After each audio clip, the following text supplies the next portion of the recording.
What if the real reason your business isn't growing isn't your marketing? We see a lot of businesses fail, and so there are cornerstones of overlap on those kinds of situations. I would say 8 out of 10 times the leadership is surprised. They'd have a really strong indication, and it might be a nuance. Picking yourself back up, what lessons did you learn? They check out their SEO and see how they're, appearing up on AI, because search there is a big component at the moment. I would say be mindful and be intentional. Don't be led by fear, and lean into your gut and your decisiveness.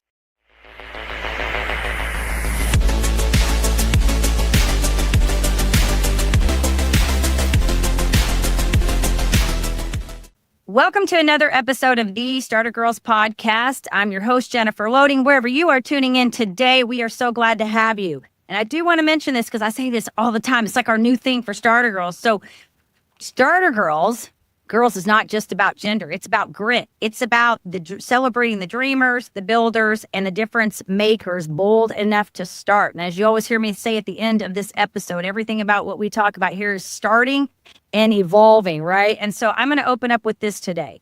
What if the real reason your business isn't growing isn't your marketing? What if it's misalignment, fragmentation, gaps no one stopped to fix? Isn't that everything really? Like gaps and things that we do? Today's guest helps organizations stop patching problems on the surface and start building systems that actually support revenue, visibility, and long-term growth. She blends strategy with execution, vision with structure, and she's proof that sustainable success is built intentionally. And so you guys are going to get to hear from her in just a few minutes. But before we do that, we do need to do a quick shout out to our sponsor. This episode is brought to you by Walt Mills Productions. Need to add excitement to your YouTube videos or some expert hands for editing? Look no further. Walt Mills is the solution you've been searching for. Walt is not only your go-to guy for spicing up content, he's the force behind a thriving film production company with numerous titles in the pipeline. Always on the lookout for raw talent, Walt is eager to collaborate on film and internet productions. With a background deeply rooted in entertainment and promotion, Walt Mills leverages years of skills to give you the spotlight you deserve. Want to learn more about Walt and his work? Head on over to waltmillsproductions.net and let your content shine. And with that, I do want to make a mention to head on over to startergirlz.com. I tell you this every single week. And why do I say that? For 3 reasons. 1, because if you have missed an episode, it is a great place to catch up. It's also a great place to sign up for our community newsletter, and you can stay in the know of all these fabulous episodes that go out. And then also, if you are an aspiring creator, an entrepreneur, or maybe you're in the thick of it right now and you want to know what your number one success block is that may be hindering your success, well, guess what? I've got you covered. You can go over there and take my 2-minute quiz, and it will tell you exactly what block may be affecting your success right now. So as I always say, head on over to startergirlz.com and do your thing. All right, my guest, so exciting. I've had a lot, I guess, fun chatting with her and getting to know her. And she's just got great energy, fun personality, all the things. I think you guys are going to be delighted to hear from her today. Zephora Haddon, a marketing and operational strategist with over 20 years of experience helping organizations strengthen their brands from the inside out. She partners with businesses to align their messaging, streamline operations, and turn scattered marketing efforts into cohesive, scalable systems. From website development and SEO to integrated communications and customer engagement, she creates customized action plans that close the gaps between visibility and revenue. And what sets her apart is she doesn't just market businesses, she builds the foundation that allows them to grow sustainably, which is one of my big words, sustainability, right? We love that word. So Zephora, welcome to the show. We are so excited to have you here today. Thanks, Jennifer. Wow, I do a lot of stuff. That's a long list. I know. Aren't those intros fun? It was great. Thank you so much for having me. I'm glad to be here. Yeah, and you look super cute today. Love the glasses. You just got it working today. It's all looking good. Thank you. I appreciate that. Yeah. So just a little skinny on these bios. It's so funny because I think I always tell people, and the people that have been following the show, they hear me say this like over and over and over. The reason that I do this is because my background, having been in Mary Kay all the years that I was in, we always had to do accolades, and we did it because it's sort of when we would read other people's accolades, like, doesn't it feel good when somebody like says, hey, this is the things you did? All the studies show, and I'm always trying to remind myself this and my team of, we have over 50 on our team, but that people like accolades and compliments and those things more than they do dollars. They say they prefer to have words rather than I don't know if that's exactly true, but I do think it's an interesting sentiment that people want those pats on the back for sure. Yeah. Well, and I do. And I will tell you this for a true story. So I run a networking group here that I started. I run it with another partner, started in July. And it's so funny because majority of the people in my group right now are men that are coming in there. And I'm talking all ages. I'm talking young all the way, to mature in there. And you would think, I mean, when you think about you think men don't really care, like they would be more inclined to want to have like the numbers and the digits and all that. I operate that meeting pretty much like the way I operated my meetings in Mary Kay for 20 years. And what I mean by that is we do recognition, we celebrate wins, we do all, and you Gremlins have those great stage performance, big events because they're so highly regarded. And you will laugh because I'm telling you, every week we start off with, okay, let's celebrate wins. What do you got this week? Personal and professional, stand up and share. And they have no problem standing up and sharing their wins. And I will tell you what's funny is the clapping part, because I make them stand up when they talk and I make them clap for each other. And they're like, this is so weird. But there's this all kind of goes hand in hand. There's some kind of, I feel like, energy that comes from that. And I think it's no different when we read these bios. I think it just really, it sets the foundation for, hey, we're going to have a great episode because we kind of laid the foundation and got everybody excited about who we're talking to, and then it makes you feel good too. So it's a win-win all the way around. It's often you don't hear your own kind of bio very often, and I've been doing that, as you outlined, over 20 years. And we have a fantastic team that does a lot of really great things. It's nice to hear it and just feel like, oh yeah, we do a lot of stuff. So you are doing great things, and I love it. I love the energy that you guys have over there too, and I'm always a big fan of women that are rocking whatever it is that they're doing. I think the world makes it a better place when we're all succeeding. And I think we work hard to build a great team that's really positive. I think when you're a CEO or president or founder, whatever you call yourself, of an entity, it's really important to make that culture strong and positive. And I always say that if the leadership puts the energy into the people, then the money comes, the money flows, so. Amen, sister. Be intentional about providing support to the teams so that they can provide support to the clients and they feel supported and empowered to do their jobs effectively. So that's a really key ingredient. I agree with you on that. And that's a very important topic that comes up quite a bit in culture when we're talking about creating those environments. Because there's nothing like working for a company where the people are not treated well, and then it really does. It spills off into, and not only just even in the work environment, it goes home. It goes outside of that too. So, our team members stay with us for a long time. I think it's part of that. We do things like rotating Fridays off and really putting, I want to say mental health, but just quality of life, in the forefront. I have to bite my tongue and say, listen, I know that this is just a job, and it's important that we give our highest and best and really serve the clients in all the way possible. But at the end of the day, this is not your life. This is a piece of life that's for you. And it's really important for leadership to remember that it's my life. I love it. It's what I do all the time. My people are very invested and do amazing work. But there's other things going on, and that's got to be, they have to have permission to live the rest of their life. And we do not micromanage when they need to take breaks or book appointments or whatever they have to do so that they feel like they're a human in their job, so it's important. I love that. Thank you for sharing that. I love that. I think it's important. So, okay, so we're going to talk about your journey, kind of what brought you here, because I always love to start off with that, because as you know, I'm a storyteller, and everything I do in this podcast is really about helping people thrive in life and business, all the things financially, careers. We obviously talk to a lot of entrepreneurs and creators. And so that's probably a lot of people that are listening to this, but I really believe that a lot of these messages are told through these stories. And so I always love to start off with kind of how we got to where we are, because this is the fascinating thing, I think, to people. It's like people with their backgrounds and they're like, how did they get here? So I would love to know, were there any pivotal moments that led you into this? Did you know that you were going to do this, or kind of how did this work evolve for you? It's a good question. I haven't really thought about this for a long time, but, I got a divorce. That was it. So I had a divorce, and then I had two of the sweetest sons ever, and I wanted to spend time with them. And I was in Boca Raton, and I had visions of doing publishing in New York City and working in other various spheres. But I always tell my friends now and the younger women that I mentor, saying, should that be a space where you land yourself, make sure you're in the city you want to be, because not every city is really great for business. So I was kind of stuck here, and I had to create something. Now, luckily, I had started small ventures on my own throughout my life. I had my first when I was 18, so kind of moved through there. But I had to start something because there was no industry in Boca 20 years ago that would allow me to make the money I needed to give my children the life that I wanted to provide for them, and be present.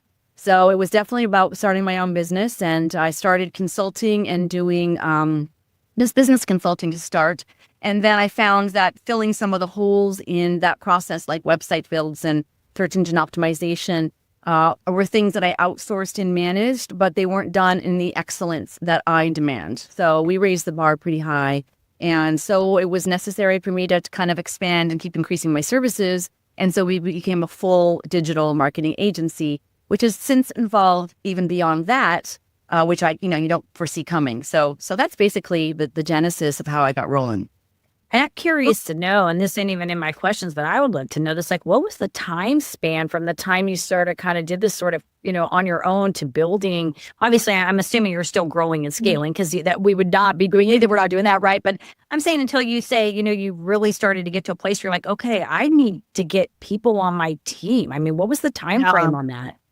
Well, it's, it's a great question because it was an evolution. I say that I was kind of in just not survival mode, but just base existence for the first 8 years or so until my boys got a bit older, to keep the lights on and keep hockey flowing and all the expenses that had to go until I really build the business. When they got more self-sufficient, I was able then to say, okay, now how do I put more time and effort and energy into my company? Sure. So it was about 8 years of just keeping handfuls of clients together to make what I needed, because being physically present was important to me. And we know as women, as parents, but predominantly as women, let's be real, it's really hard to have that balance. And I do believe you can't have it all. You have to, I would be at a different place in my career if parenting wasn't such a big deal to me, and that's not to chagrin anybody who's taken the reverse approach. I mean, we have to do what we have to do, but you have to balance it. And that was why it kind of was scaled. So the last 6-7 years specifically have been an exponential growth as my older ones are in college, and life goes on. So yeah. And you don't even need to explain that, because I get it. I mean, I get it. We got other listeners, but I totally get it, because that's been my whole platform from day one. Is I started my initial journey when I went into the network marketing space in '99. My oldest was 2 years old. So, and I was a stay-at-home mom the entire time with those kids. I mean, pretty much still, like, now I don't even know what to do, because I joke now, like, if I had to go back to work to get like a real corporate type job. I mean, I did do some corporate before I had kids, but if I had to go back and do that now, I don't even know that I would be a great worker. I think I would suck, because I think they'd be like, you got to show up. And I'd be like, what time you want me there? Like, no. But I get it, because my priority was always about my children. I always had that on the side, and I did very well. I mean, I earned cars in the company. I did do okay, but I was never... there's always an ebb and flow. I mean, I always had to think about, if I do this at this level, am I willing to do that and compromise this? And then later for me, it became kind of my health, because I ended up getting diagnosed with a really rare condition. And so now that's sort of, my kids are grown. So that is sort of my I don't want to say precursor, but maybe my like hinge that I get hung up on sometimes is, how hard do I want to do something? Because I get scared of that, and like, that's got to be at the forefront. So my point to this is, I get it. I get what you're talking about, and I would say congratulations for sticking through that. Thanks. That section. Yeah, it was really hard. There's a lot of fear. I too took a corporate job for, 6 months here, a year there. And I always kind of came back and kept clients on the side. And I always came back to, wanting to do things on my own. And our business model has always been remote. So that's always been, an easy way to make sure that I could try that out. But like you're just articulating, I would get to the, I was a ZP in a company, and I would be like, this is just not the way I like to roll. I'm all about, there's not enough systems, there's not enough structure. I want to run this baby, and so it was always kind of reverting me back to don't be a deer in headlights and with the fear, because it's scary, when you're on your own. Yeah. And, utilize that. I'm a big believer if you have these intense emotions, whatever they are, you can kind of morph them. So this feels like fear, but let me turn the boat around and, turn that into excitement or drive, and it doesn't have to be this positive feeling that you work with. You can turn a negative or a challenging emotion into some strength, So you just kind of use that same energy level, and that's always really worked for me. So yeah. So how big is the team? Like what's your team look like now, size wise?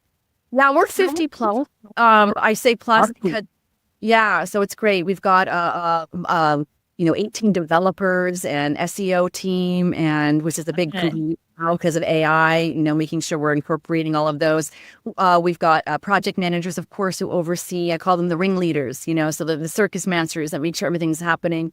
We operate quite differently as a digital marketing agency than others in terms of you have a whole team.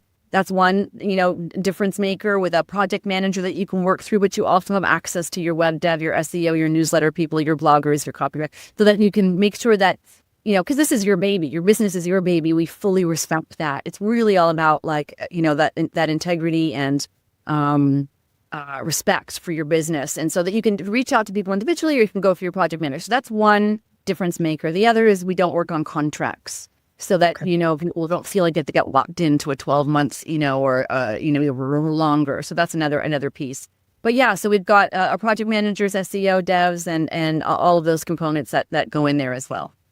Yeah. And I will say this for anybody, listening. I know we're going to talk more about some things here, but one of the things I like about you guys that's a little bit different. I've only worked with y'all on a small scale, but I feel like y'all are people-centered, which I like. And I feel, and I say this sincerely, because we all jumped on a phone call prior to even having where we are right now in this conversation, because I've dealt with a lot of, PR firms through the podcast and stuff, not so much for me or for my work outside of that. I've done some digital marketing work, things with different kinds of people. But I will tell you that you guys are different. And I like that. I like that there is that genuine, there's a big picture, I guess, in working with y'all, to me, you seem like you see the big picture. You're looking at this, how do we create the win-win for everybody involved? And that's sort of the way I operate when I'm trying, even like yesterday, just to give you an example, I was trying to work out a situation between my pet sitting business, which is a separate, whole different segment. I feel like I'm like the matchmaker of the pet sitters. Like I match the client. We probably kind of do the same thing in y'all's work, right? You match the client with the SEO, all that. So I match the client with the sitter. And so I'm trying to create this win-win balance for the sitter so that she makes okay money and it's feasible for her. But then the client still feels like they're winning and they're not being overcharged. And so yesterday I'm having these dialogues and I'm trying to create that, because that's how I operate when I do business. Right? Like Yeah. I mean, I have rates, I have prices, but I feel like there's always this little bit of ebb and flow gray area, because you can't cookie cutter every single thing. It's just impossible to cookie cutter every single. I mean, you can, but I think then you lose I feel like you lose some of the people touch. You know what I mean? No, I agree completely. And that's why, I said we had evolved beyond just the digital marketing. I always say it's like a triangle. The digital marketing for us is one side that's all the things done in excellence with all the numbers and the analytics that support the success and the growth for the entity. But the other side is the operational support. I find run into so many times where the digital marketing is sticking and working, but the company might not be answering the phone through and through, or at an 80% answer rate, or they're not utilizing the leads or don't have a script to follow. So that's where we like to take a look, peek behind the curtain and see how we can support operationally. So we make sure that we help with a myriad of things, from hires to strategies in-house and scripts and making sure that the dental office's front desk knows of all the specials that are going on. So they're not like, what? I don't know what that is. So if somebody called. So it's all of those pieces, which is 101 different things. And to that end, that's where we get very flexible and personalized on what an entity requires. And, we've done wrapped trucks and done billboard ads, so whatever, it's a very wide scope. And to that end, that's what's nice about us not being on contracts, because we are earning their business and really being a part of their collaboration with their company. Yeah. We really support the collaborative entity. And then the third part of that triangle is just the working on a 12-week quarterly kind of growth plan, so that we're not dictating what a win looks like. We're working with the entity to say, well, tell us what success looks like. And it's amazing how you can move the needle when you run a business by just taking 12-week chunks and, moving forward. And then we're able to say, see, we're able to deliver these wins and some. That's always our goal. But also the client feels like they're moving their business forward. And because we help with these other operation pieces, we can really help transform a business over a 12-month period of time. So that's our goal, working in the confines and the parameters that is comfortable with the client. I like it. It's almost like you guys are a coach in a sense, like you're a coach in this process. It's not just, and I think it's a difference between a consultant and a coach, right? Like you guys are both. You're like the consultant, and it's kind of like what I do in my work. It's like the consultant and the coach, because the consultant just tells you really what you need to do. The consultant just says you need to do this, you need to do this, you need to do this, and check, check, check, check, check. The the coach comes in and says, what is important to you? How do you define success? Like, how can I be a part of that process and give you guidance, and you can take it or leave it, but how can I be a part of that process, right? And that's how I feel like it's really the best of both worlds, because now, that's what I was saying. I think there's a difference, like when you have that, just here's the contract, here's the price. There's nothing wrong with that, but I think that's just a little bit different approach than if you're really wanting to get in and create a long-term type. It may be a little more work here, but long-term, it's a better sustainable, that word we're talking to begin, right? Sustainability. It's a longer client. You're putting in the work in the beginning to keep the longer client. Right. And we do revisit it quarterly. We're sending out now going, what do you want for next quarter? These are our ideas, but what do you think? And it's interesting because when we first have these conversations, we got some simple onboarding sheets that they fill out. It's amazing to me how many entities don't know what they want by the end of that quarter. They're just, we're just, working the machine, whatever that looks like. And that can be great, but it's hard to evolve and it's hard to grow. And I should add in that we don't pretend to know things we don't know. I mean, listen, there's a lot of data and knowledge and stuff, but we love to investigate. So we say, please bring us your challenges too. Like, what are you running up against? And we can find them experts to work with and problem solve and these kinds of things. So we love that too. So that's another piece of the puzzle. Yeah. And I think there's something great about that too. I mean, if you don't know, you don't know, right? And that's kind of how I am too. I'm like, I don't know. I'm not going to lie. I'm just going to tell you I don't know. I'll get the answer for you. I might have to go look it up or ask some questions, but I'm not going to pretend. I know a lot of things. I just don't know everything. You know what I mean? And then we bring them back a whole list of options and ideas, and they'll pick and figure out what works for them. But, and that's why we keep our clients for a long time, because that's the evolution. I mean, clients that we started with, I'm going, if your website looks the same 6 months later, there's a bit of a problem. It should be an evolution. And if your systems aren't evolving in your outreach, and then with AI not utilizing the growth strategies that are there, things are missing. So it's important that we work on MOUs, but they change, every 6 months, in terms of what our deliverables will be for that client. If it stays the same, there's a problem. So. Yeah, it's a good point. I think that everything should be an evolution. It's so funny because as you're talking about this, I'm thinking about like every time I have like this functional nurse that I go see, and I go every like 3 months, and she does like all my blood work because things change. And so it's kind of like, I feel like it's sort of like we're talking about your website here, right? Like I'm constantly I have to go in because I do have these weird like health things that she checks, and I'm totally fine. But we just look at everything, markers and all that. And she checks like vitamin D and all that.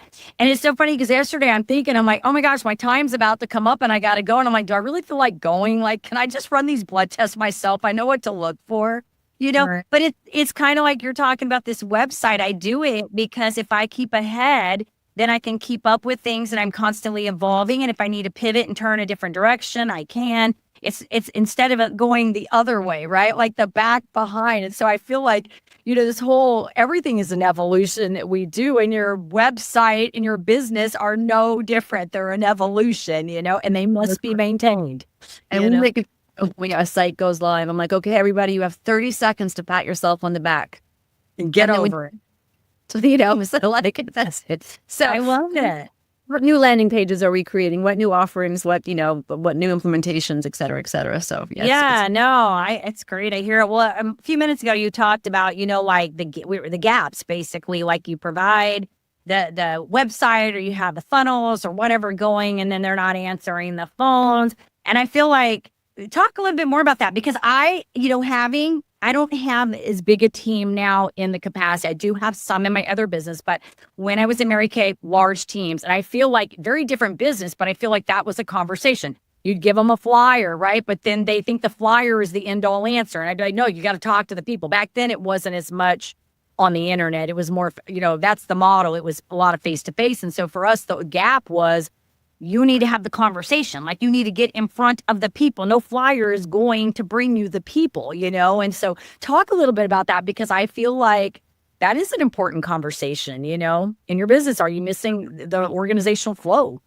And that is that. I love just that piece, because you can go on so many tangents with this. Yeah. But the bottom line with businesses is we have AI, and it's fantastic. And that means, as such a generic term, it means a gazillion things, right? But, my parents owned a private investigation agency when I was growing up, and it didn't matter what tech came down the pike. It was always boots on the ground, knocking on doors. That's how you get things done. And Right. It still is the way today, is that we can use tools and technology, but at the end of the day, the business relationships must be there. The work ethic to have the conversations and build the community. It's, probably even more paramount today with the advent of technology, that people want that connectivity.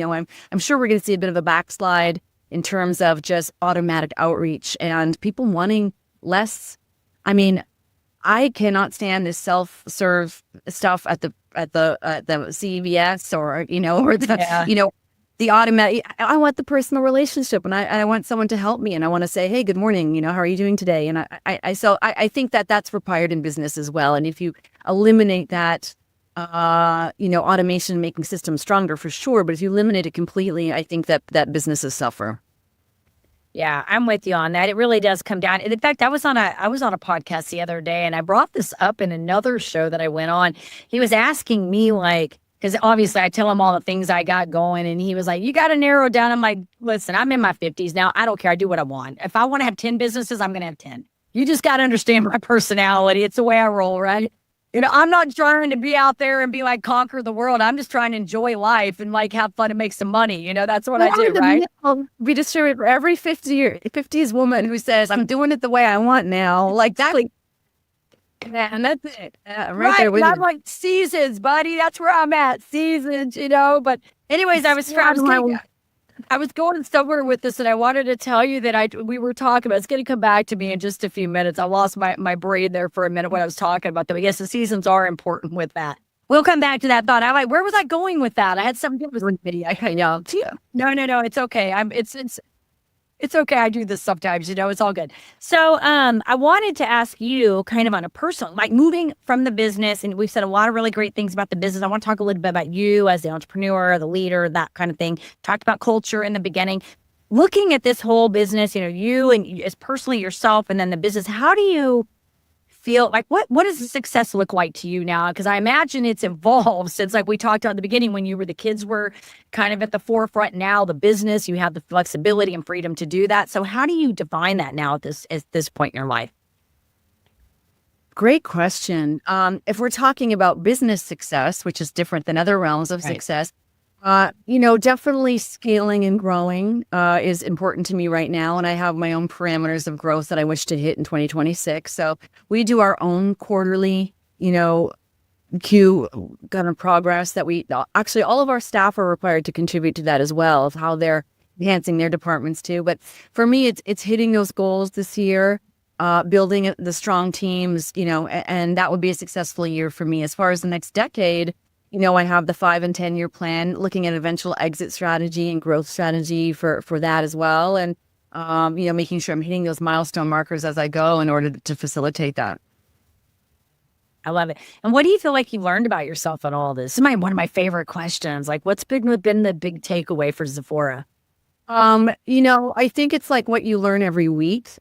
But the biggest takeaway is that I can do this. I can do this. And I started out kind of fake it till you make it and learning how to trust your gut, but utilizing, I think what we discussed earlier, like utilizing challenging emotions and turning them into power, and that I'm capable of getting this done and leading a fantastic team. And my team is just the best. I can't say enough great things about them. And I hope it's a reflection of the company ethos as a whole, but definitely that it's anything's possible. It's really determination and stick-to-itiveness and grit. This. That's why you hear me say that word grit at the beginning. I had, you know what, and I'll tell you a funny story, and this is good for anybody listening, because you probably love this. So when I started this whole podcast, I don't know if I shared this with you and Deborah in the beginning, but my friend and I, we were both ex-Mary Kay sales directors. And so the entire premise of Starter Girlz was, if you're starting a business, a brand, or a movement, we're here to talk about it. And we were the Starter Girlz because we were starting a movement. And then my friend went on to do other things. We're still great friends, but she went on to do other things. And I kept the Starter Girlz. And I had no intention. I kind of was doing this whole fake it till you make it kind of thing. I had no intentions of it really. In fact, I put the podcast on hold for a very short period of time and launched another show for a while. And it's out there also on the C-suite now. And today 98 downloads on that show. Like, I haven't recorded anything in that 3 years, and like somebody's downloading the episodes. Anyways, my point to this is I brought it back. And then I'm like, okay, well, I'm just going to, use this podcast and I'm going to go target women, blah, blah, blah. Well, then I start looking at my demographics in YouTube and I'm like, okay, we've got like 70% of our listeners are males tuning into Starter Girlz Podcast. And I'm like, this is interesting. Okay. So what do I do with this? Okay. Well, in the meantime, I get this thing trademarked. I have it so it is trademarked now, to the copyright on it. And so I'm like, we got to do something here, because I can't like exclusively do this just for women, because I'm bringing men. We've got a huge core following. We are touching all sides. And I'm not talking just age brackets. I'm talking YouTube is like 25 to 44. Spotify is females 45 to 50 something. I mean, we're touching all over. And so that's why you heard me in the beginning do the part where I'm like, girls isn't just about the gender, it's about grit, because what the essence of this show is about grit. It's about getting back up, persistence, tenacity, and really just how do we show people that everyday ordinary people are making different choices to live the lives that they choose to live. They pick them, right? And so I love that story too, because we talk a lot about like what makes a good leader, because we see a lot of businesses fail, there are cornerstones of overlap on those kinds of those situations. But certainly you want to have a strategy, but you don't want to be firmly entrenched in assumptions. So it's stayed open to the evolution. Like, we love saying to people, well, you might think they're clicking because of this, but let's just, take a look. Let's just make sure we're really looking into it.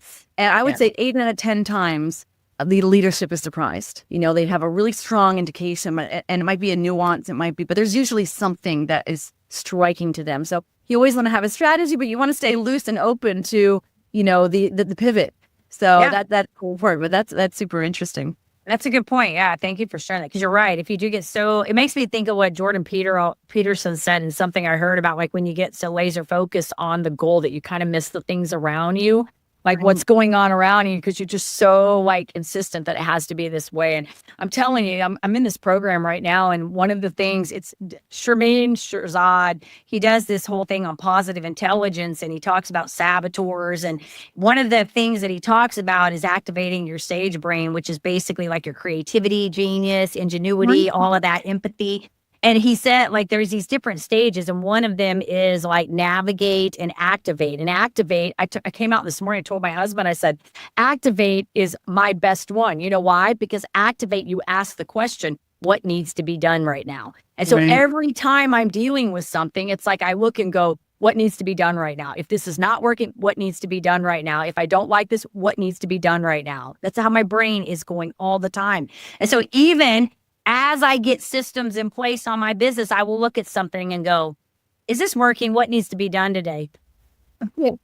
You know what I mean? It's like a 12-week plan because it's short chunks and you can make sure that you're always for it. So you sound like you're probably like me, like sitting on the couch watching TV at night is a little difficult unless you're multitasking and, it's good. What needs to be done right now, right? Laundering the dishes, TV. Yes, I'm walking around with the phone. I was listening. Yeah, I get it. That's why I like you. You're a mover and a shaker, and you're making things happen, right? Like it just you gotta be like the shark. There's no sitting still, right? You gotta keep going. That's right. So, any you said a lot of really great things here. Any advice maybe for somebody right now who maybe they're overwhelmed? They're like trying to move into building. You've done this. You've gone from here to here. They want to build. I mean, maybe it's just a starting position right now. What would you say to them? I would say, because there's so many things you could say, I would say be mindful and be intentional. Yeah. Don't be led by fear and lean into your gut and your decisiveness. Because although I believe in the old adage, when in doubt, do nothing, it's very easy to live there. And so I think that it's important to, as we're just saying, move forward, even as if it's baby steps, and follow your gut. And sometimes it's the smallest thing about writing a proposal or writing whatever it is, but keep moving and be intentional with your thoughts and your actions. And that's it, I think, to keep it simple. It's good. I like it. Good stuff. All great advice. Definitely great. I love the one that I think comes up a lot when I have these conversations is trusting your intuition, your gut with things. And are true. It really is. Our logical brain wants to dismiss that all the time and tell us, don't do that or do this or that doesn't feel, I always say, go with your gut, man. Like if you don't like somebody, you just know you don't like them, let it be. Quit trying to force that mess. And some people don't understand what that means or have a hard time connecting with it because they've been trying to follow the rules or be good for so long or do whatever they're supposed to be doing. So I always look at it like if you need to reconnect with that. When was the last time where you did something or had a response or reaction? You go, I knew I shouldn't have done that. That voice told me I shouldn't have done it. But you tap in with that and kind of reverse engineer it. It can help you become more connected to the what your gut tells you to do. And I had a moment just like that the other day. True story. I can't remember what the story was. I just remember telling my husband in the kitchen, I said, I should have stuck with that the first time because I knew that I had a problem with this. And then I went around, tried to tell myself, I'm going to allow this to do differently. And then I said, Jennifer, just knock that up. You just knock it off. Don't do that again. If you make a decision and your gut tells you that, you just let it be. Let it die. You know what I mean? So absolutely. Good advice. All right, got some fun questions I want to ask you. These are lighthearted. You're not even going to have to think that hard. But maybe you will because you might be like me and you're going to overthink this. All right. So you spend a lot of time in the hockey world with the kids. So what has competitive sports taught you about business and resilience? Oh, heavens. You win some and you lose some. That's good. Yes. I hate losing. So even as a parent of player, and I was an athlete, competitive athlete, very much so myself. So, picking yourself back up, what lessons did you learn? Keep going, so. I hear you. So what sport did you play? I was a swimmer. Yeah. Okay. I was a good swimmer. So that was my. Good. Yeah. My kids have all we've done competitive. My middle child, mostly, she was in competitive soccer for a really long time. And then she was also a competitive runner and went to school for cross country and track. She was a really good runner. But my husband was also an endurance athlete and I was a runner for a short period of time. So I get that whole, I understand the competitiveness of it and not wanting to lose. We're not. Us playing even a simple game of sorry over the holidays was hilarious. That's the work. Flashing down cards. I'm sorry, not sorry, and the whole thing. It's. You're competitive. Like I tell this story. Like when my youngest was in high school, I bought him John Maxwell's book. Sometimes you win, sometimes you learn. I made him read it. Because we don't do very well losing around here. I'm like, sometimes you're just going to have to take the message. Like, what did you learn in this, Yeah. It's not always about, we're not even winning about every argument, Listening and absorbing and learning so you don't lose twice. I mean, that's my motivation, Hey, that's exactly. Take the message. All right.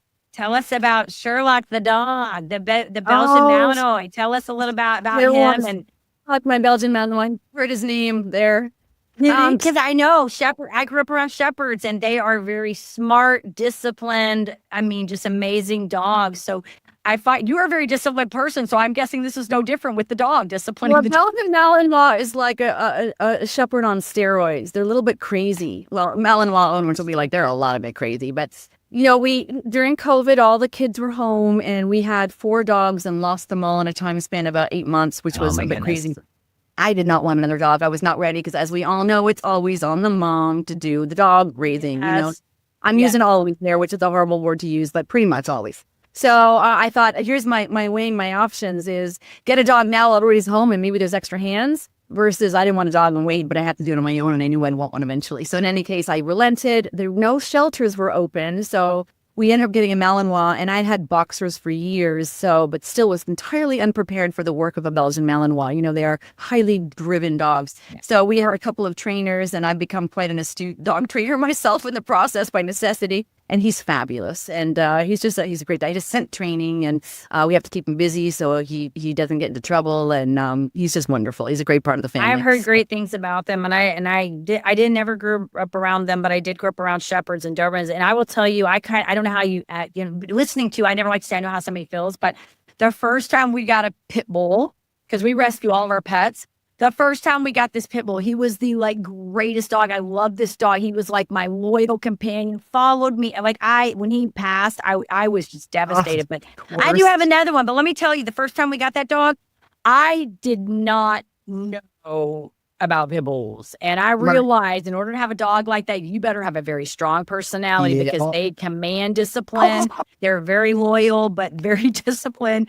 And so I get it. And then we had a Catahoula too. Same thing. That dog had to be actively, we walked our dogs every day. They exercise every day because we just knew he would pace the house. He would drive us literally nuts if we did not get him outdoors for a run or a walk. I mean, I hear you.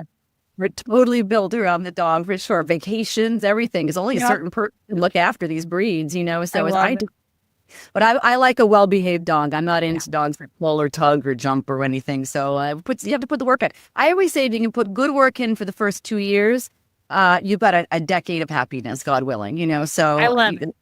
Well, you're a great embodiment for discipline and routine and create. And yes, dogs thrive in structure and routine. And I tell you, mine, just a funny story, my little pit bull, every morning they get up at the same time. She knows after she gets we feed her low carb food with chicken. She knows she gets a bone. And if my husband tries to mess the plan up and take her out to run before the bone, she won't go. She will not leave until she gets the it's like those teeth, like a dentist stick or whatever. She does not want to go until she has the freaking bone thing before they're just tearing up the house. That's a habit you live with. Yeah. Yes, routine. All right. If you could describe, this is the last question. If you could describe your leadership style as a hockey position, what would it be? Oh, I'm a forward. I'm a center forward. That's I didn't want to know your hockey, but that's too defensive. I want to be on the offensive. So definitely, I'm definitely the center. Yeah, that's so awesome. Your hockey. I love it. It's great. All right, Zephora, if our audience wants to get in touch with you, maybe they want to follow you, they want to learn more about the company. Maybe they want to reach out to you for services. Who knows? Where do we want to send them? Well, they can go to Namami Inc, NAMAMIINC.com, our website. And I'd be happy to meet with anybody. One thing that we love doing is a way of presenting kind of an outreach is to do an audit on the website, social media, give them a handful of new ideas. They can walk away with it they like. Check out their SEO and see how they're appearing up on AI. Because search there is a big component at the moment, obviously. So, I would love to chat with anybody. We're always looking for people to speak with. Awesome. And I'm curious, because I don't know that I've asked you this. How did you come up with the name for the company? I lived in India for a year, and Namami reverence in Sanskrit. I studied Sanskrit there, and I love that the reverence is because we really embody that this is your business, and we're honored to be a part of the flow and the growth. And so we take that very seriously with high integrity and hard work. I like it. I did not know that. I'm glad I asked you. I don't know why I didn't ask this before. Somehow we missed that. And I was thinking about that. I'm like, what? Where did that come from? How did they come up with that? That whole name. So this has been so awesome. I want to tell you. thank you for your time, the fun conversation, sharing with us your journey, all of the good stuff. And we'll definitely, when we get the show notes put together, make sure we get some links in there so people know how to find you guys as well too. So fun. I appreciate you. There goes my dog. Yeah. Okay. All right. Real quick to our audience, we just want to say we appreciate you and thank you for tuning in today. Hopefully you're inspired by this episode. And if you are, you know what to do. Hit all the buttons, like, subscribe, share, comment, so we can keep sharing all this fabulous content. And as I always say, in order to live the extraordinary, you must start. And every start begins with a decision. You guys take care, be safe, be kind to one another, and we'll see you next time.